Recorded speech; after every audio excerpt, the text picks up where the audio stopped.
So you guys can start joining me.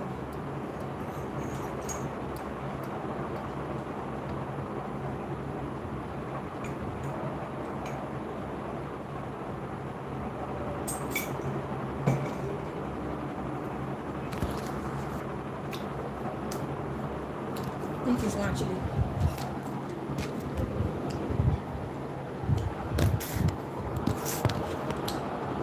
Hello. Let me change this.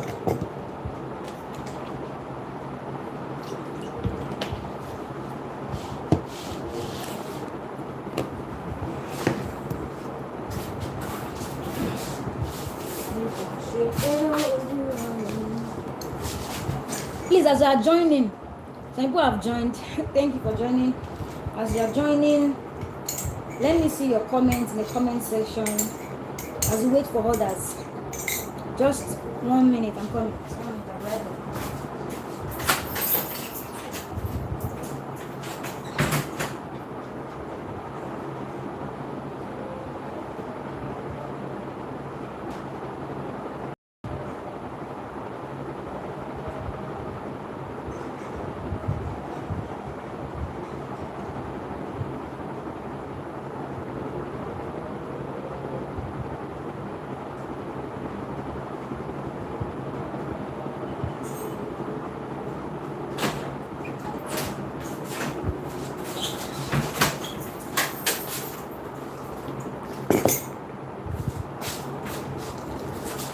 Okay.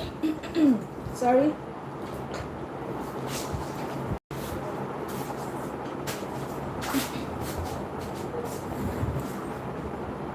Good morning. Good morning, Elizabeth Robinson. Tolua Lokwedamilola. Sorry. Yeah, Tolua Lokwedamilola, morning to you. Happy New Year to you too. It's good to see you. Good to see you guys. I hope you guys are doing well. You're doing fine. So, morning to you too. Slim Fela, good morning to you too. Good morning to you too. Nice to see you guys. So we'll just wait by 10:40 we'll start. Let's just wait for others to join. HOC or what's in Victor, please kindly inform others to join. So kindly inform others to join. Good morning, everybody. We only have 3 people on board though. Please help me go help me remind others. Inform others to come online. It is time. So that we can start what we came here to do. Okay.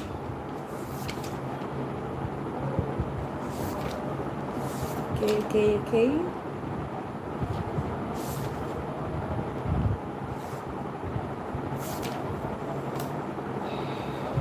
So 4 people, we only have 4 people here. So we are giving them just 6 more minutes. Okay, good morning, Joseph, Christiana. That's good. We have 4 people now. Morning to you too. Good morning to you too. Yeah, I'm receiving a like already. That's good. That's good. Thank you very much. Happy New Year to you too, Joseph, Christiana. Yeah, same to you, same to you. Compliment of the season to you too. Good to see everybody. Good to see everybody.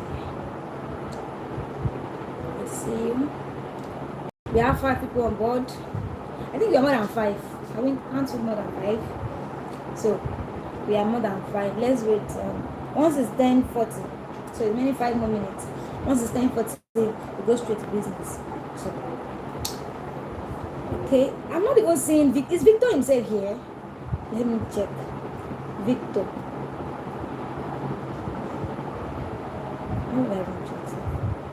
Oh, another like for me. Thank you. These are 3 likes. Please, thank you very much. Hope you guys have subscribed. Kindly note that it's very, very essential for you to subscribe and comment. Yes, Victor, if you are there and you're listening, please at the comment section always screenshots so that once I send the link for attendance, I will send link for attendance so that people will not. What happened last year? I think your senior. Even in the night, people were filling the attendance link. at night they were filling attendance list. So I don't want the same to happen.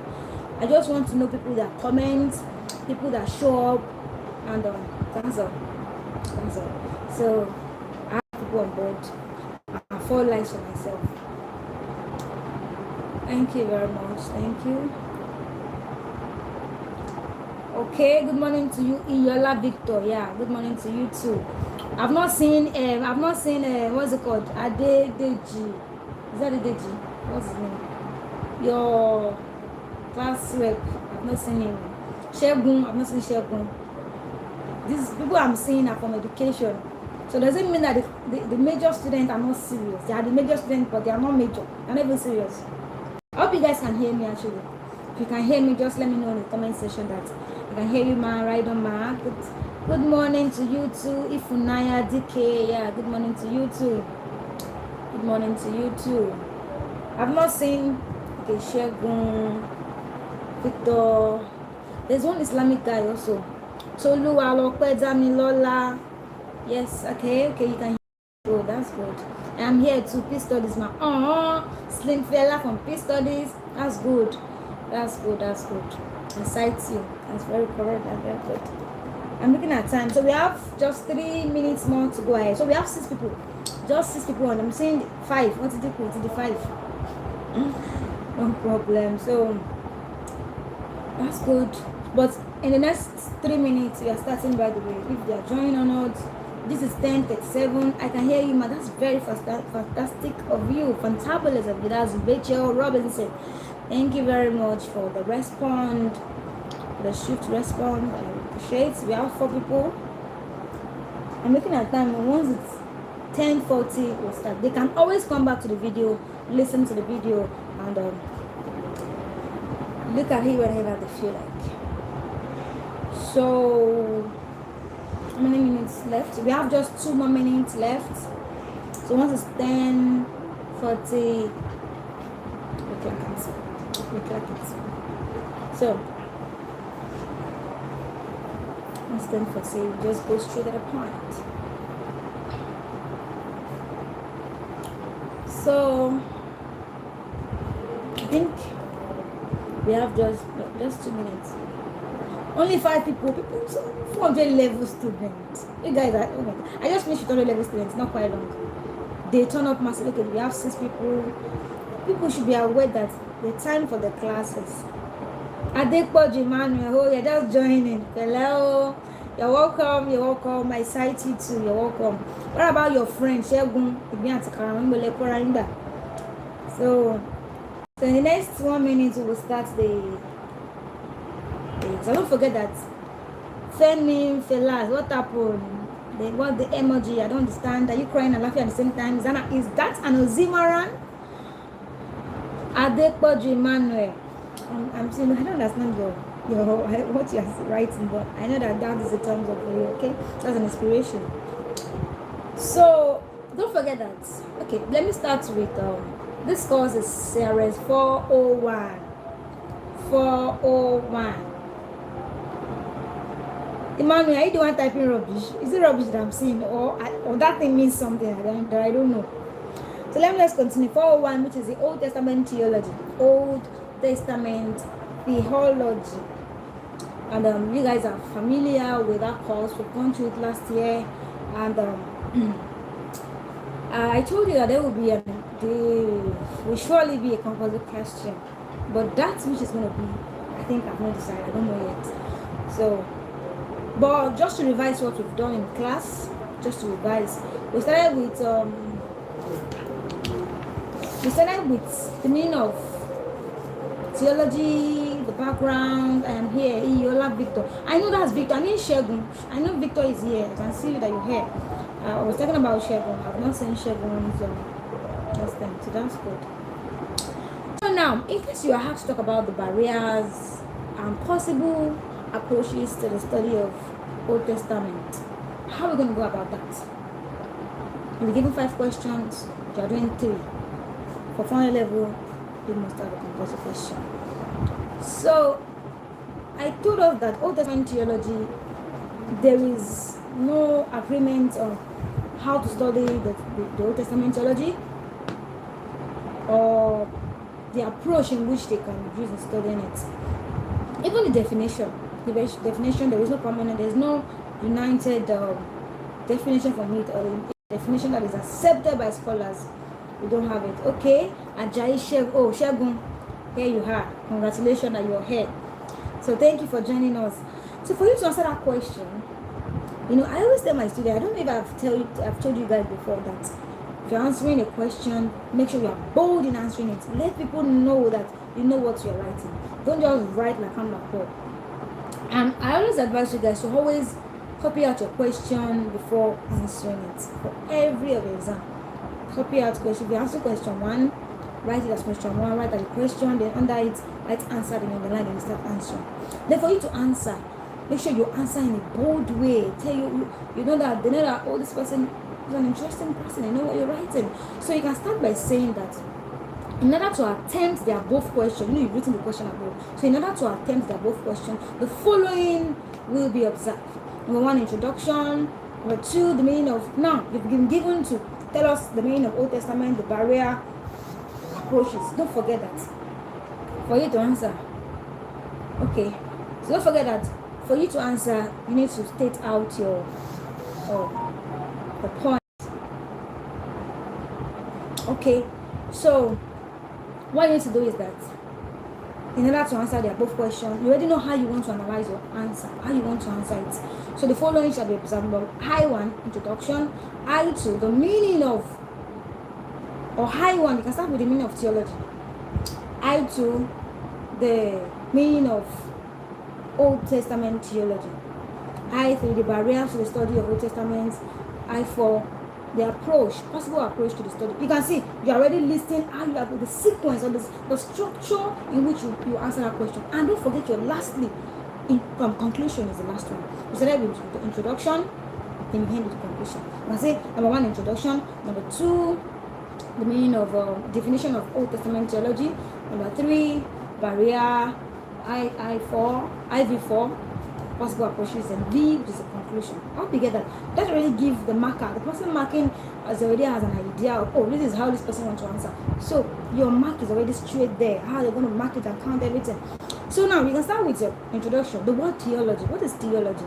Don't just go straight to the point that Old Testament theology is this, is that, is that. Then you talk about the Bible. No. Tell you that the word theology in quotes is derived from a Greek word, meaning then theos and logos. It's derived from 2 Greek words, theos and logos, meaning the study or discourse of God. It implies the study about God's nature. When we're talking about Old Testament theology, when we're talking about theology, it talks about God's nature, action, and attitude. However, there are difficulties on the agreement in which the Old Testament theology should be defined. There's this difficulty. Scholars are not in agreement on how to define Old Testament. That is, you already entry. It's not that you will not be saying number 1, introduction. You start. No, you already give the sequence in which you will follow. Just start your introduction by saying the word theology is this. Then from that word you will enter. You will now say that there is difficulties in the agreement of how to define the Old Testament. It means you're already doing your I2, which is the definition of Old Testament theology. I hope you get that. So it's not that you're going to be doing them as the way you have already mentioned it. It will be interwoven. It will flow. I hope you get. So now that I said there are difficulties in the agreement of how Old Testament theology should be defined. Some scholars define Old Testament as the task of presenting what Old Testament say about God as a whole. Some scholars, to tell us what some scholars said, they said Old Testament theology is defined as a task of representing what the Old Testament say about God. While some scholars, such as W.C. Kaiser, they have mentioned a scholar. That's the thumbs up for you. You should just mention one. W.C. Kaiser define Old Testament theology as a discipline that is in search of a definition, methodology, motive, or duty. You have already done your II, which is the definition of Old Testament. I hope you get that. So you will now move to, consequently, don't forget that the topic says you should talk about what Old Testament, you should define Old Testament, the barriers, and the possible approaches. So we've already talked about Old Testament, talk about the definition of Old Testament theology. So we'll move down to the barriers. So consequently, that's paragraph. Consequently, there are also certain difficulties confronting, or certain barriers, already telling us the barriers, certain barriers confronting the study of Old Testament theology. These are high one, historical barriers. We've talked about this, I gave you, I think there's 5 or 6 historical barriers, whereby you tell us that this history of the Old Testament is different from her history. We are the students of CRS, we are the contemporary students of CRS, and for us to understand what happened in the Old Testament, we need to know the history. But we will be confronted with the difficulties of blending in the knowledge of the Old Testament history to our own. So we'll be having a challenges of historical barriers, because that history, the historical period, is different from our own. So for us to be able to understand, we need to read through the history to understand. So you just, once you mention that now, historical barrier, okay, I said for us to, there are different things that are confronting the study of Old Testament. These are barrier in confronting the Old Testament. These are historical barrier, literary barrier, theological or hermeneutical barrier, general unfamiliarity with the Old Testament. That is already listed it. So you now start with historical barrier. You can see how, no, I just mentioned historical and I was explaining. First of all, list them. Then you now start with the explanation. Write it as historical barrier, telling us that the contents of the Old Testament is different from hers. So these, to be an expert in the field, in Old Testament field, we need to read through the Old Testament. In order to have the historical knowledge of what happened in the Old Testament. I hope you understand. So once you now mention that historical period, you explain just like a paragraph or 2 paragraphs. You are done with that. So you move to the next one. I hope I'm not too fast. You can actually go back to this video. So I'm just trying to like make it less than. I don't want it to be more than 1 hour. So I'm just trying to incorporate everything together. So you move to the literal barrier. That is, a reader can easily pick some of the part of the Old Testament. That is, if you are a reader, if you are a student, easily pick some of the passage in the Old Testament, you read through it and understand. But without the understanding of the Old Testament, that is literal, you need to, there's a particular passage that you can pick in the Old Testament, you read and you will not understand. So those chapters, we have them like the poetic passage, the prophetic. Good morning, that is Suzanne Adekunle. Thank you for joining us. That's the prophetic book. It's really prophetic, but it will be difficult for somebody to understand, for a literal person to understand. So you will be having that literal barrier if you just know something based on reading and understand. But you know, in the passage, the Bible has inspiration. It is inspired. So you cannot just pick and read like a novel. There are some passages that you need a deep understanding, you need a spiritual understanding to understand what is going there. Adekunle Balogun, yeah, I'm cited too. Thank you for joining us. So these are just explain. So you move to theological or hermeneutical barrier. You can use theological barrier or use hermeneutical barrier. That's the same. You can pick anyone. So there are numerous theological questions. There are questions that have been raised over time, since the ancient time till now. They keep raising questions, and those questions requires answer. But the problem is that most scholars they are not in agreement on the. They are not in agreement of. I think somebody is coming to my face. They are not in agreement of. Sorry, just a second. It's so.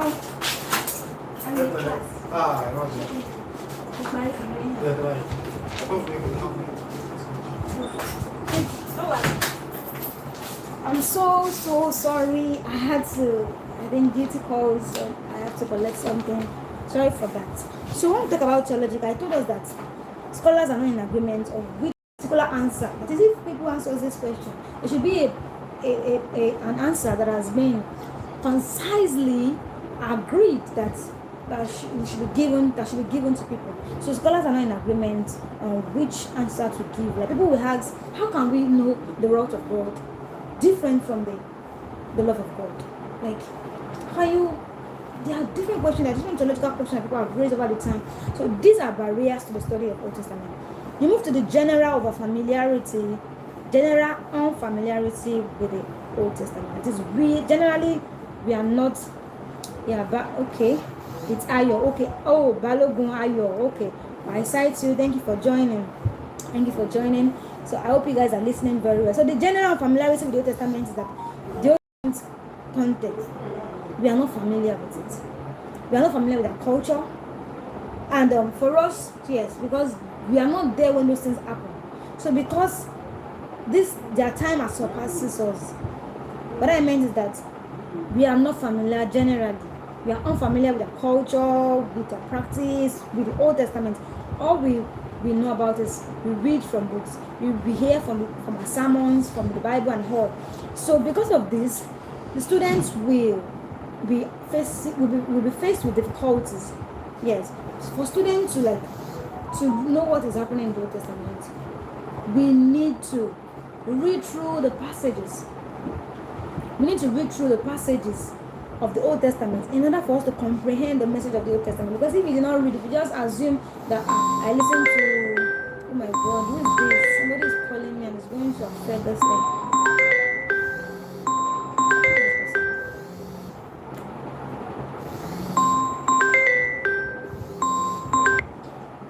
I think let me just drop a message for the person.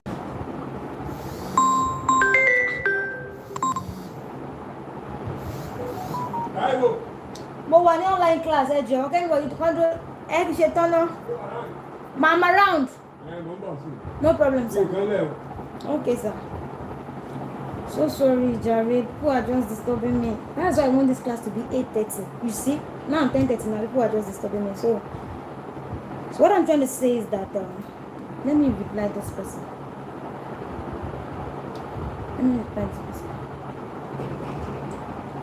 Please just give me a second. Give me a few minutes. I'm in a class. So just give me a few minutes. You can stay outside. I'm in a class. Thank you. So what I'm trying to say is that we are not familiar with what is in the Old Testament. So as a student, we need to read through the entire Old Testament to comprehend what the passage or the message that the Old Testament is trying to pass. So another thing is scholarly barriers. Yes, we have scholarly barriers. Okay, I didn't mention it when I was listening. Scholarly barriers is that scholars do not agree. We already know that they are not in agreement on which approach to study the Old Testament. We have different. Some said we should look at the content. Some say that the theology, what they were presenting was biblical theology, and I think we talk about a lot. Everybody said some scholars said we should just bring out a particular word, a particular concept that would stand for the Old Testament, that would symbolize the study of the Old Testament. But it is impossible because we start raising different questions.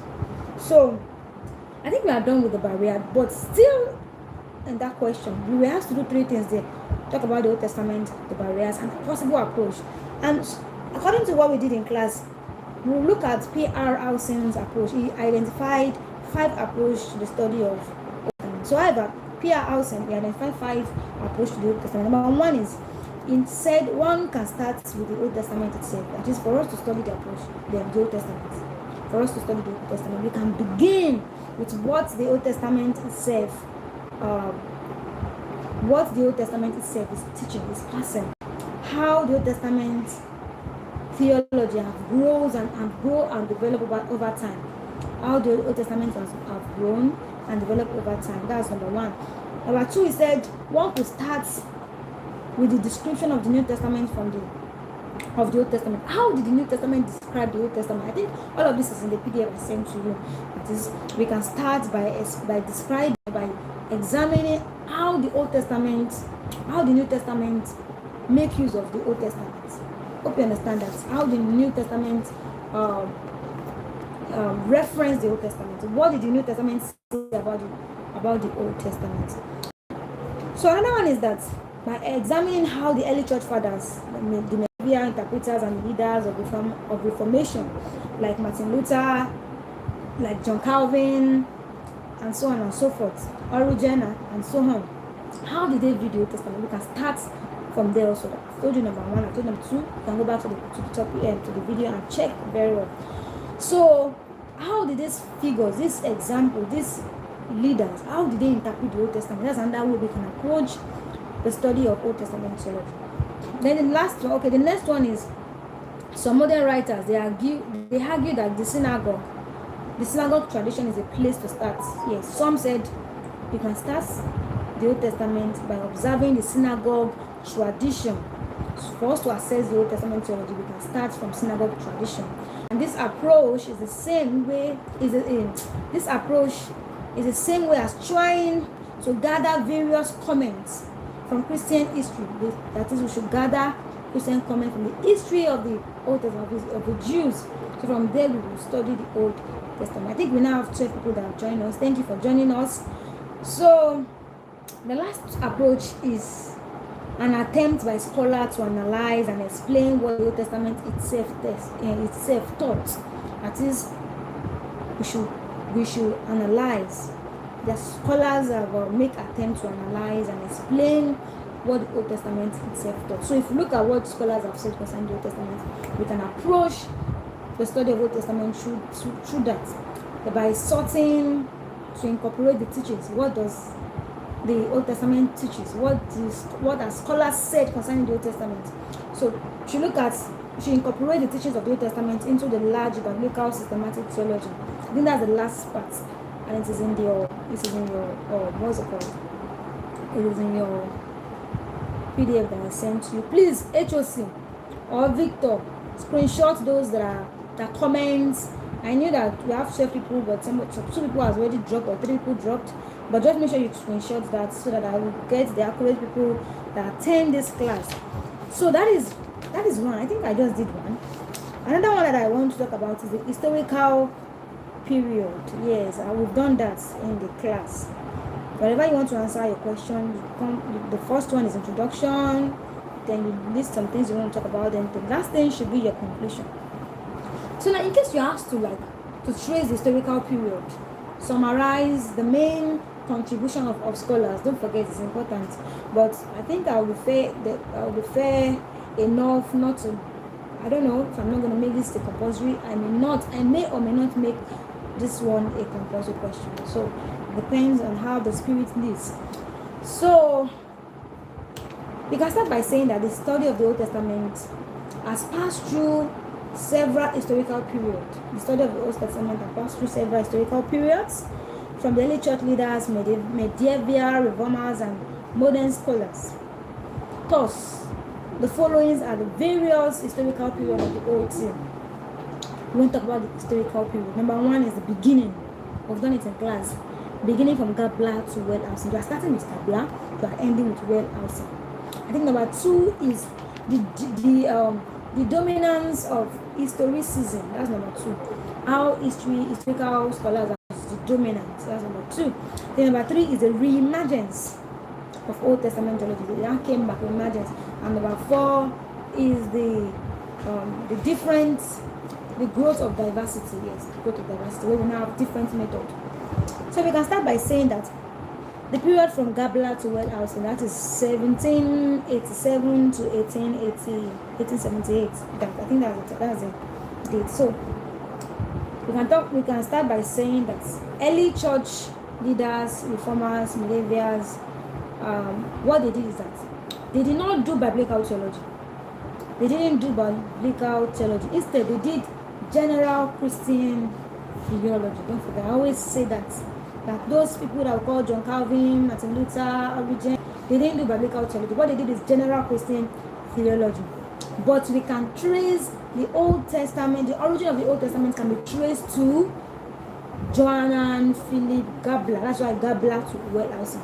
We are tracing historical Old Testament theology to Johanan. Hope you guys have your jotting book and pencil. I didn't have before I started this class. It is important for you to have something you jot down and hold. So we can only trace the biblical theology to Johanan Philip Gabler, who made a distinction. What did he do?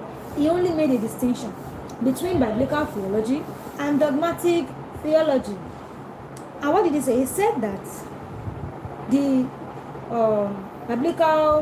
historical leaders, or let me use the word, the reformers, the early church leaders, what they did was dogmatic theology. They did not actually did Christian and biblical theology. So he now tell us that they did dogmatic theology, which stems from individual philosophical commitment. It is based on their own commitment. They tell us that we should do this, we should do that, we should not do this, we should not do that. That's what they do. They did not really tell us how to approach the study of the Bible. So he now suggested 3 stages, 3 approaches to the Bible, to biblical theology. Number 1 is for us to gather historical data from Old Testament and New Testament. Number 2, the comparison. We should compare each of the testaments. We should look at the comparison where they agree. That is, we should compare the Old Testament and New Testament. Don't forget. First one is to gather historical data from Old Testament and New Testament. Second one is to compare each testament. That is what John and Philip Gabler did. So the third one he said is that we should note the agreements and disagreements to determine the universal notion. We should check where did they agree, where did they disagree. That's the possible approach that Gabler did. So Gabler never wrote Old Testament theology. He did not write Old Testament theology. But in his work, he divided the study. He divided the Old Testament as the study of God, human, and Christ. Study of God, humanity, and Christ. He just looked at it that for us to study. He just looked at it in his work. He divided Old Testament theology as the study of God, humanity, and Christ. I hope you understand. So following what Gabler has done, there's another person called Barra. His own is that in his seminar efforts, he's an Old Testament theologian. He began to respond. Okay, we said based on what I think I just missed something up. I think what Gabler did was that he differentiated between between biblical theology and dogmatic theology. He told us that those people, they never did, those leaders, they did not do biblical theology. So he now gave us 3 approaches. So it was George Lawrence Barra that divided the work of Gabler into 3. George Lawrence Barra that divided the work of Gabler into 3. He said, divided it as the study of God, humanity, and Christ. So based on what Gabler and Barra has done, based on their seminar efforts. So we now have G.P.C. Kaiser, was the first scholar who studied the Old Testament theology as essentially history of religion. He now look at what the elders have done, what the scholars have done. He now said we can only look at the Old Testament theology with historical high, just as an history, rather than the history of God's revelation. It's not it as God revealing himself. You see that it's just history of the people, so we should see it as just being history. So his emphasis on Old Testament, is now being strict on historical exploration. It became a dominant method. So since he was emphasizing that we should look at the Old Testament as basically historical as an history, so that emphasis gave rise to the dominant method, historical method of studying the Bible. So there is now somebody that is very, very important. He is William Vatke. He was the one that wrote History of Religion, Approach to Theology. History of Religion, Approach to Theology. So what this person now wrote, what William Vatke wrote, now has great influence on Julius Wellhausen. Don't forget, it was William Vatke that wrote a book called History of Religion, Approach to Theology. So it has influence on Julius Wellhausen. However, Old Testament was now reduced to historical history, just history. Based on that, they now reduce Old Testament to just history. And during this period, what faith matters was excluded. What people now focus on is historical part. So faith was excluded. So that's the beginning. I think it's only that beginning that is very long. So the next one is the dominance of historicism. The dominance of historicism now from 1878 to 1920. The first one is 1787 to 1878. No, the second one is now 1878 to 1920. So during this period, what about the dominance of the second period? During this period, Old Testament was eclipsed by history. Old Testament was... Sorry, there's somebody's at the door. Who is this now?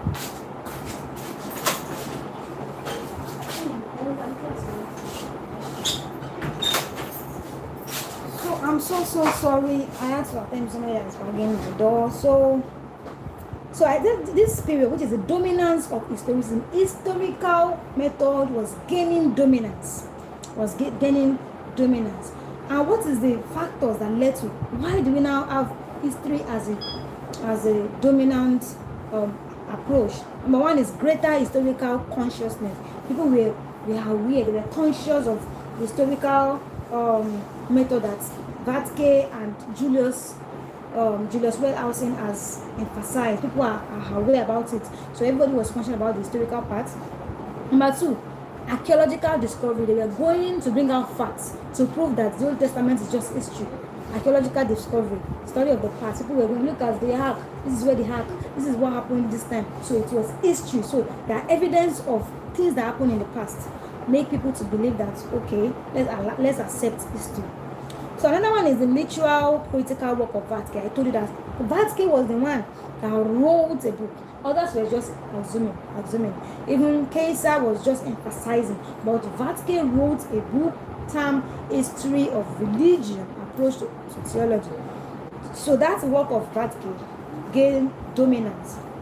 So, and the work of Wellhausen, because Wellhausen said that he was the one that wrote the JEDP, the JEPED, that's the Jewish, Eloistic, Wesley, and Deuteronomist source, telling us that these are the sources that wrote the Old Testament, not Moses and all. So in 1878, Julius Wellhausen, he now wrote called History of Ancient Israel. Yes, you see that when William Vatke wrote his own book, he influenced Julius. So Julius also now wrote, termed it History of Ancient Israel. So he dedicates this book to a great extent, whereby historical approach was gaining ground. His contribution came from the ability to find. He was looking for who wrote these things. He was making findings. He wants facts to show it to the people that this is the source. This book, this Old Testament, was bring together by different sources. I hope you get what I'm saying. So he was the one that proposed the JEDP documentary hypothesis. That is the Jewish, the Yahwistic, Eloistic, Deterministic, and priestly source. He was the one that proposed it, which shows, and that particular source shows the reason why we have inconsistencies in the Old Testament. So they are trying to give us facts that the Old Testament is just history. So this particular period, Old Testament was gaining dominance. So now the third one, which is the reemergence, when another Old Testament theology was reemerged. That's number 3, reemergence of Old Testament, which is from 1920 to 1960. Don't forget all these dates, you need to put your heads there. So 1920 to 1960. So the dominant hold of historicism began to wane down at this period, which is 1920 to 1960. The dominance of historicism began to wane down, was coming down during this period between the two world wars. So several factors. What are the factors that made it possible? Several factors. Number one was the general changes in theological climate after the World War I. There was general changes. Some scholars, some conservative scholars, they were reawakening that no, faith matters are being excluded. People are just doing so. People start reawakening. Some conservative scholars start reawakening. So there are general changes in the theological climate. Scholars were waking up to re-examine the approach in which the Old Testament will be studied. Another one is a reaction against the extremity of 19th century historicism. People start reacting against, they start protesting against, no, you guys should stop spreading this historicism rubbish, that we should do this, we should do that. That is another factor. Another one is the evolution of new development in the field of the Old Testament scholarship. So there was now new development, there's an evolution of new development. People are now allowed to bring in different approach, not just force a particular approach on people.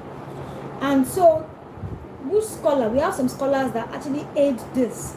We have scholars like W.I. Crotts. He wrote Theology of Old Testament. That's the book he wrote, Theology of Old Testament. So he used historical systematic method to understand the main theme in the OT. So he used theological and historical systematic, not just history, historical systematic method. That was what he used. So his work remained unsurpassing. That is, his work surpasses those that have written before, because it is comprehensive enough in methodology and theological sense. That is, he added faith, not just history alone. He used history, but he added theological aspect, which is faith. So so another remarkable work of we talk about W. Eichrodt, and another one is Gerard von Rad. Gerard von Rad. He believed strongly that the Old Testament speaks repeatedly of God's saving act in history. Yes, Gerard von Rad said no, we cannot just say Old Testament is history. Old Testament is talking about the saving act of God. God making, showing us his capacity, showing us his sovereignty. That is, it's not just about history alone, it is God's relationship with his people. So we'll move on to the last one, which is the growth of diversity.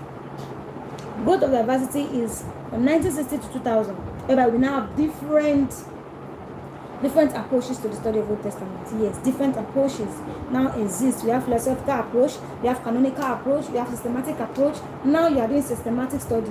I think there's a particular course that is systematic theology. These are the approaches that has been brought up by scholars during this period.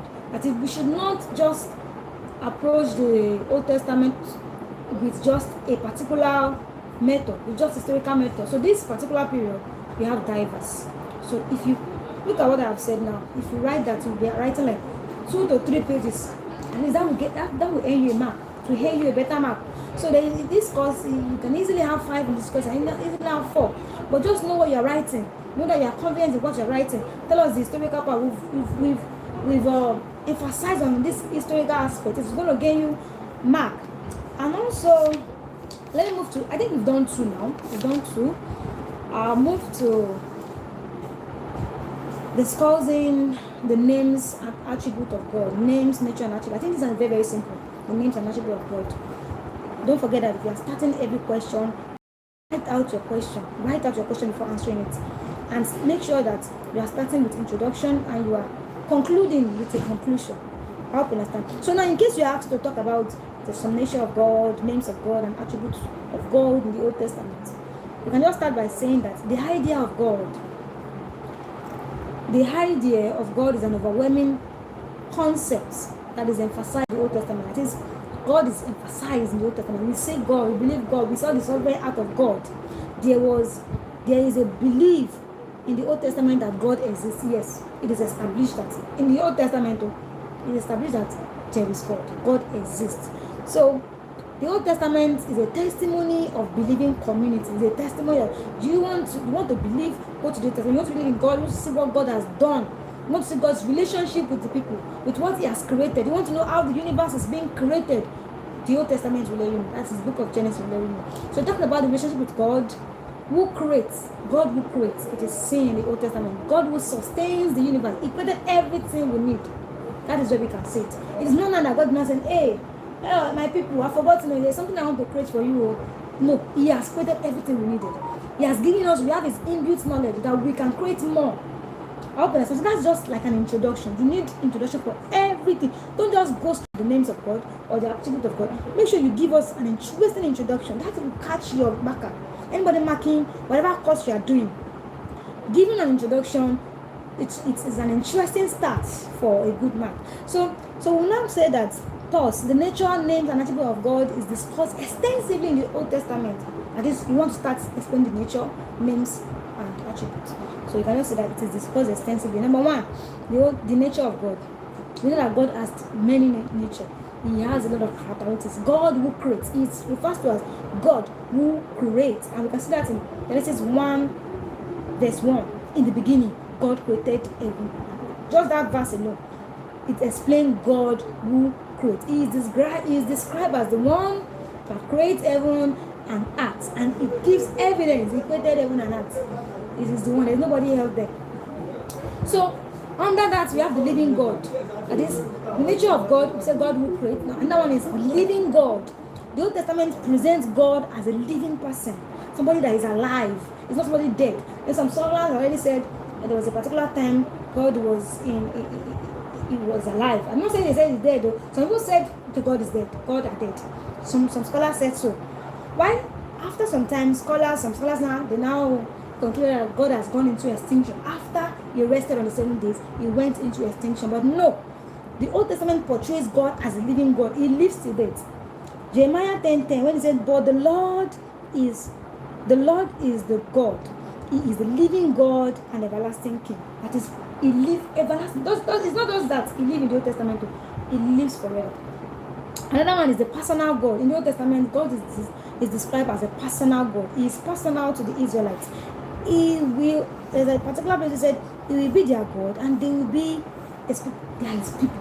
They are not for other gods. They are not for Baals and everything. He is a personal God to the Israelites. So he is refers to as the God of their forefathers. He is personal to them. It's like their possession.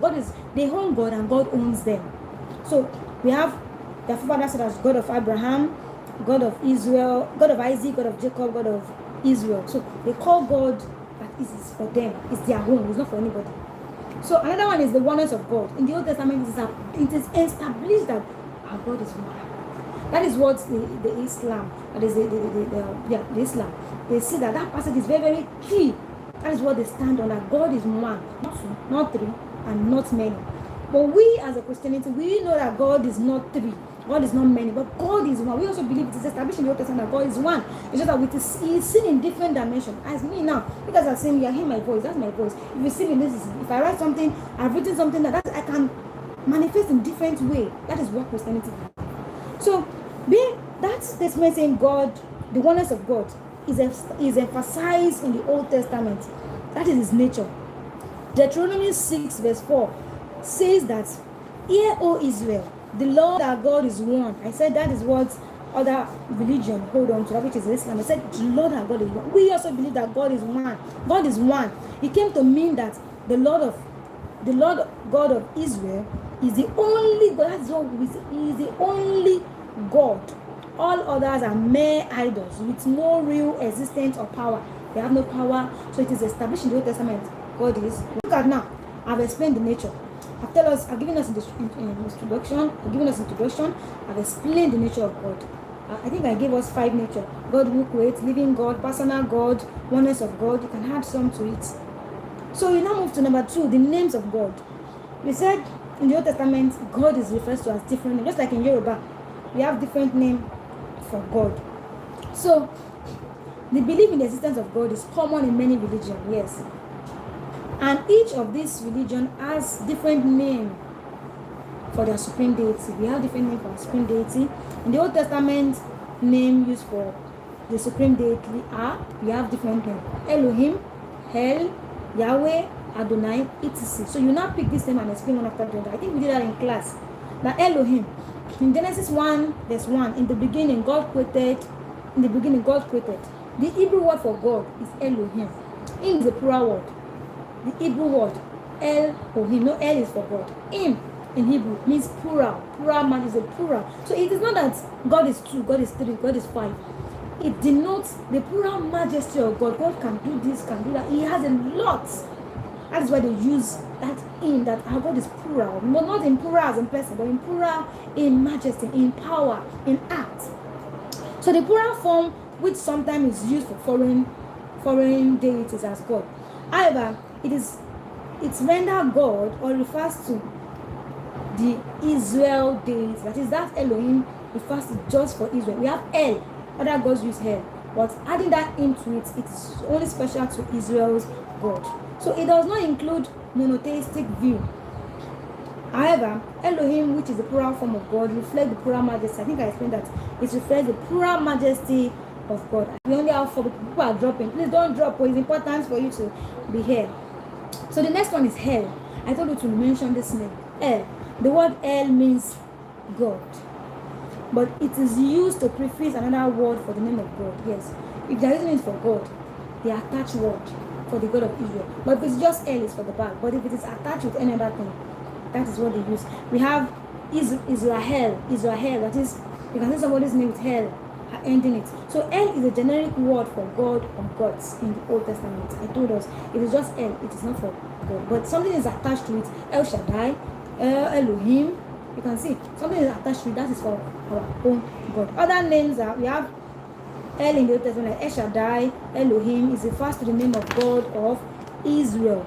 Elohim means the Most High God. El Shaddai means all sufficient or almighty God. We have El Roi. So I'm moving to another one, which is Yahweh. Very, very important. Very, very key.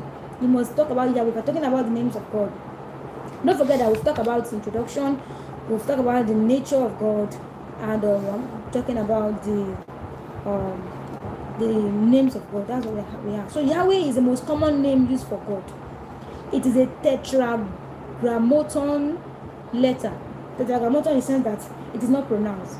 They are all consonant word. YHWH. It is not pronounced. That's why it's called tetragrammaton letters, because they see God as being sacred. They cannot call God by name, so they use the word that cannot be pronounced. In Exodus chapter 6 verse 2, Moses was told by God to go to, Moses was told by God to appear to the patriarch, that he appeared. Okay, God told Moses that I appeared to your forefathers as El Shaddai, not Yahweh. That is, God told him, because it was like God sent Moses and Aaron, go to Pharaoh and tell Pharaoh to let my people go. And Moses was like, if I go and tell my people that this is somebody sent me, they will ask me, what is the person's name? What should I tell them? It was when God revealed his name as Yahweh. I am that I am. I hope you understand that. So it's a new identity that was revealed to Moses concerning how the actual meaning of this letter, the letter they were like, how can we pronounce this word? It's not safe for the upcoming one not to be able to pronounce. So they started adding different things. They add vowels to it. Some scholars add vowel and it become Yahweh. While some had J to it, that's the Latin word. Their J is Yahweh. So some add it as Jehovah, Jehovah. But the Hebrew tradition would prefer to call it Adonai, or which is translated as Lord. Hebrew translation of Yahweh is Adonai. Hope you understand, because they still decided that we don't want to pronounce that word. We want to translate it as Adonai, which means Lord. So moving to Adonai, in the Old Testament, Adonai means Lord or Master. Yes, you can call your master Adonai. You can call him because it means Master or Lord. So the plural form of Adonai is the plural form of Elohim. It is a name that emphasizes the plural majesty. So Adonai also emphasizes the plural majesty of God. So moving to the attribute of God, we all know the attribute of God. The three things we are talking about here is the nature, names, and attributes. So we talk about the nature of God. Introduction before that, talk about the names of God. So the last one is the attribute of God, whereby you can just say that the attribute of God refers to the way the Old Testament presents the character of God. Yes, attributes is the way the Old Testament presents the character of God. Old Testament presents God as love, justice, holiness, faithfulness. So you can just expect that this Old Testament tells us that God is love. He is a loving God. Even in his word to remember us. Even we are sinners, but he still loves us. See what happened in the Garden of Eden. But he still sent Jesus Christ because he wants us to reconcile with him, to come back to him. So you can explain that yourself. I'm just giving you justice. The God of justice justifies. If the Israelites did sin against him, he told them that he will punish them. He will not say, because they're my children, let me not punish you. Keep worshiping back. No, he punished them. Some go to exile for 400 years, some 40 years. So our God is a God of justice. Holiness, he is holy. And we are not even half quarter holiness. Our holiness is not even quarterly to the time of God. We cannot stand him because our holiness is like a rag. Our righteousness is like a rag. So we are not holy, but God, these are the attributes of God. He is faithful. He is faithful. Then you can conclude. I think that is that's about that. Another important one you need to talk about, another important one is telling us how human is regarded as ethical or religious being in the Old Testament. Ethical, religious. I think we did that in the class. That we tell you that to some extent we are free. Why?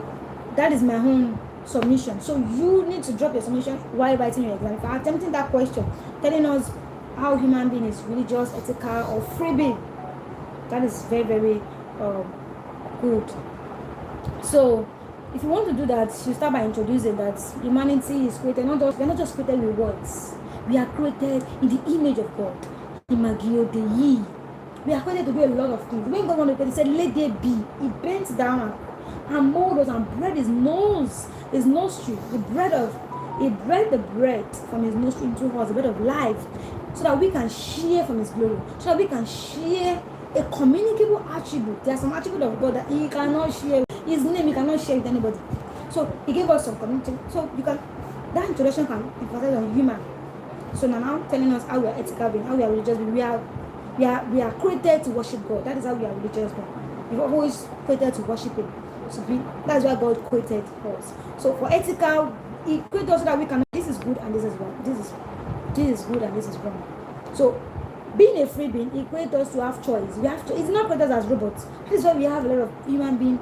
Oh, they are doing more than what God. Although I don't know if it's God that gives us the knowledge. So there's some people, human beings, they can go down. Let's see what is underground. Let's see if we can live underground. Oh, let's go up. Let's see if we can live. But other creatures cannot do that. They cannot. Fish cannot wake up in the morning and say, oh, we are fishes of the rivers. Let's do a meeting and go to the land. Let's live there for like. They can't do that. Birds of the air cannot say, oh, let's start living in a particular, let's build the house ourselves. They cannot do that. But human being, based on the knowledge of God that we share, the communicable knowledge of God that we share, we can do and undo. So God gave us that knowledge. We are ethical. We can choose good and bad, but mind you, we always choose bad. We always do bad things to ourselves. So it is our choice. It is our choice. So I want you to, after telling us about that, you will now tell us in your own will, in your own opinion, if we are created. Because if you look at what is happening in this world, we say God knows about it. He knows the beginning and the ending. Hope you understand. So, in knowing the beginning and the ending, he might have destined some people that this is what you become in life. You can see that God still interfere. He has a way of, because he's a supreme being, he can change anything, he can do anything. So some people believe that whatever is happening to them, God is aware, is not making it happen.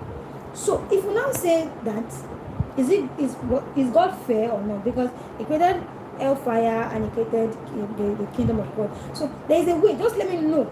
If I want to know your opinion, what the experience you have in life and what you've seen that other people experience. If God is responsible for everything, or every action of us, if we are totally free, are we totally free, or we are determined? We are it's not determined. We are destined to do some things, to fail in life or to prosper in life. Sure, you get. I just want you, after explaining the meaning of humanity, the meaning of human, what humans stand for, how we're being created, blah blah blah. You tell us how we are ethical being, how we are religious being, how we are free being. Then I want you to put a submission. If we are free being or we are destined. Oh, with that point of mind, you guys understand what I want to do there. And don't forget that you're answering 3 questions. I think I've treated 4 or 5 things, and I said you'll be doing 3. So if you have any question whatsoever, let me know. Okay, you will just give me 1 second. I will send I don't know where I can type the link here. I want to, please everybody fill the attendance link. I will send it to Victor. Victor, hope you're active.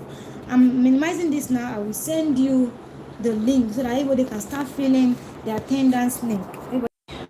I just did share. Victor, I have sent you the attendance link. Kindly send. I don't. You guys are supposed to have a group. I don't know. On the level they have a group for each class. I'm not sure if it's for each class. At least for my class, you need to have a group. So please kindly fill the attendance link. Please fill the attendance link, and if you have any question, you can drop it. I can say that everybody is just cold. I hope you are getting what I've been saying since. So that is just the area I want to read. Just read, and don't worry. This course, if you write where you're going to pass, it depends on your ability to write. And let me see if you understand what we've really done so far. So before I go, let me see. You guys should comment. Let me know if you have been with me. Not normally when I was doing with 100 level students, they were clapping. They said they get it. Okay. They were even asking questions. You guys just went, hope you not just on this thing and you left it. Let me see. You guys should comment. Let me see if you are really with me. If you are following me. And I've sent the attendance link. If you still have any further question or anything you need to say, let me know in the comment section. Because some people are leaving already. Make sure you fill the what's it called, the attendance. So we'll meet in the exam hall. I wish you the best. I pray that wisdom and knowledge for you to understand all that you read in all your courses. May God give it to you in Jesus' name. pray for good score. Like, okay, some people are feeling the attendance already. So I wish you all the best in your exam. I wish you success, and we'll meet in the exam hall. Thank you for joining. Thank you for staying to the end, and have a lovely day. Bye.